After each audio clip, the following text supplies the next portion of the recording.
Shalom kekasih Tuhan. Senang sekali kita bisa berkumpul, berjumpa kembali dalam suasana yang luar biasa. Saya Pendeta Heinze Berikopstan, MA, akan memberikan suatu renungan yang pada hari ini akan memberkati kehidupan Bapak, Ibu, Saudara, para pemirsa dimanapun Anda berada. Sebelum kita mendengarkan renungan, mari kita akan berdoa bersama-sama. Tuhan, kami bersyukur untuk hari ini. Terima kasih untuk kebaikan-Mu, untuk anugerah-Mu. Kami percaya Tuhan hadir dan memberkati setiap kami. Tuhan berkati renungan kebenaran firman-Mu pada hari ini, berbicara kepada kami secara pribadi. Celikan mata rohani kami, singkapkan rahasia-rahasia yang terselubung. Urapi hamba-Mu, pakai kami semuanya Tuhan. Terima kasih Tuhan. Diberkati dalam nama Tuhan Yesus. Amin. Hari ini saya akan berbicara dalam satu tema yang luar biasa. Tentang roh Allah ada di dalam kehidupan kita. Sehingga kalau kita mengetahui, kita menyadari bahwa roh Allah ada di dalam kehidupan kita, maka kita tidak akan takut dalam menghadapi setiap masalah persoalan dalam kehidupan ini. Dalam Yesaya 61 ayat 1 sampai yang ketiga, Yesaya 61 ayat 1 sampai yang ketiga dikatakan seperti ini.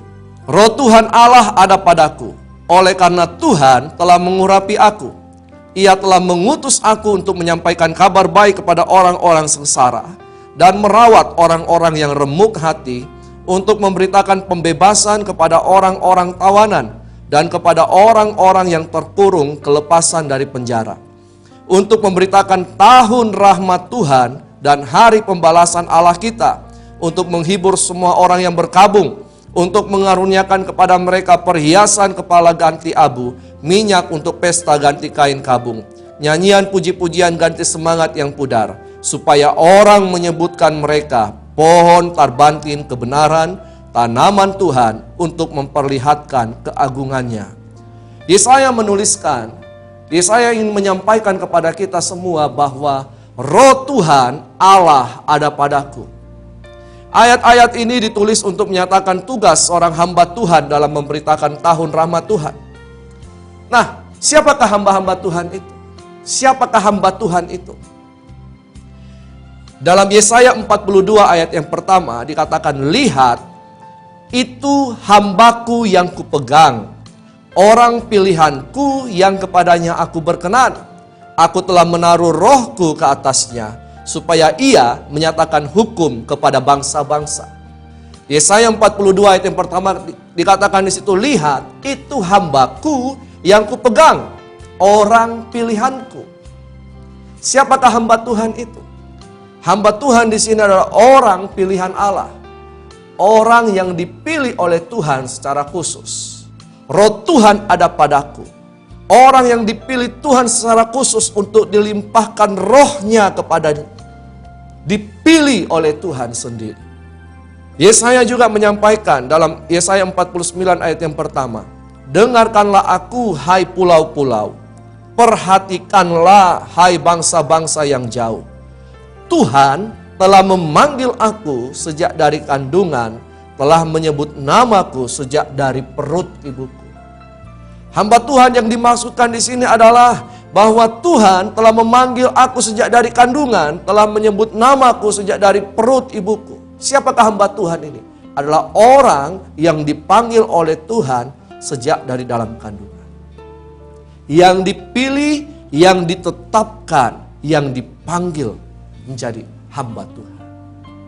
Ayat-ayat ini juga merujuk dalam 1 Petrus 2 ayat 9 dikatakan di situ, tetapi kamulah bangsa yang terpilih, imamat yang rajani, bangsa yang kudus, umat kepunyaan Allah sendiri, supaya kamu memberitakan perbuatan-perbuatan yang besar dari Dia yang telah memanggil kamu keluar dari kegelapan kepada terangnya yang ajaib.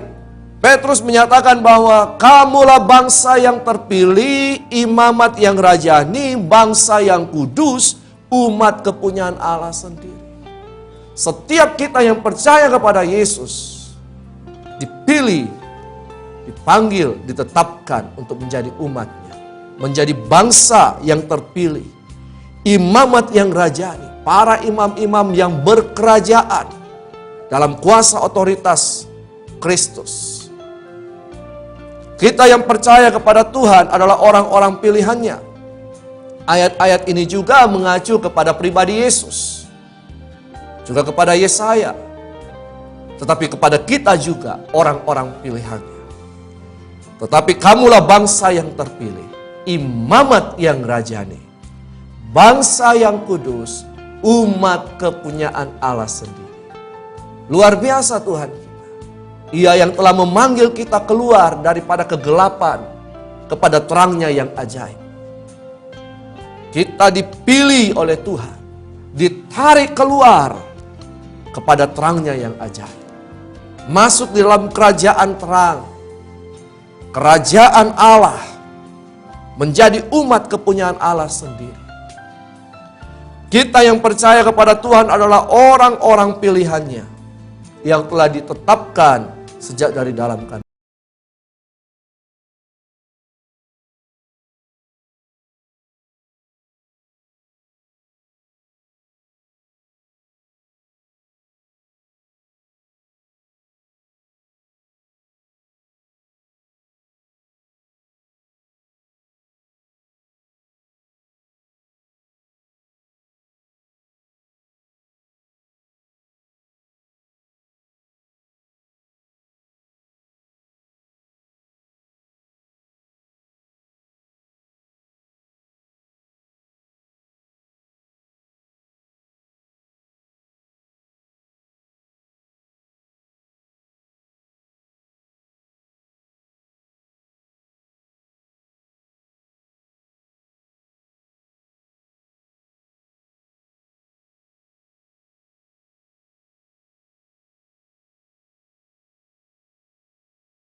dalam kami karena kami percaya kepada Kristus. Yang berbeban berat diberikan kelegaan oleh Tuhan. Yang mempunyai masalah demi masalah persoalan dalam kehidupan mereka. Tuhan memberikan jalan keluar. Sehingga mereka bisa keluar dari masalah mereka dan mengalami kemenangan demi kemenangan. Tuhan memberkati kehidupan nikah. Tuhan memberkati keluarga demi keluarga. Tuhan memberkati setiap pekerjaan demi pekerjaan. Terima kasih Tuhan. Kami bersyukur untuk hari ini. Kami berikan hormat, kemuliaan, kejayaan hanya bagi Kristus Yesus Tuhan, Juru Selamat kami. Kami percaya kepada Kristus Yesus. Kami memperoleh keselamatan yang kekal untuk selama-lamanya. Dalam nama Tuhan Yesus.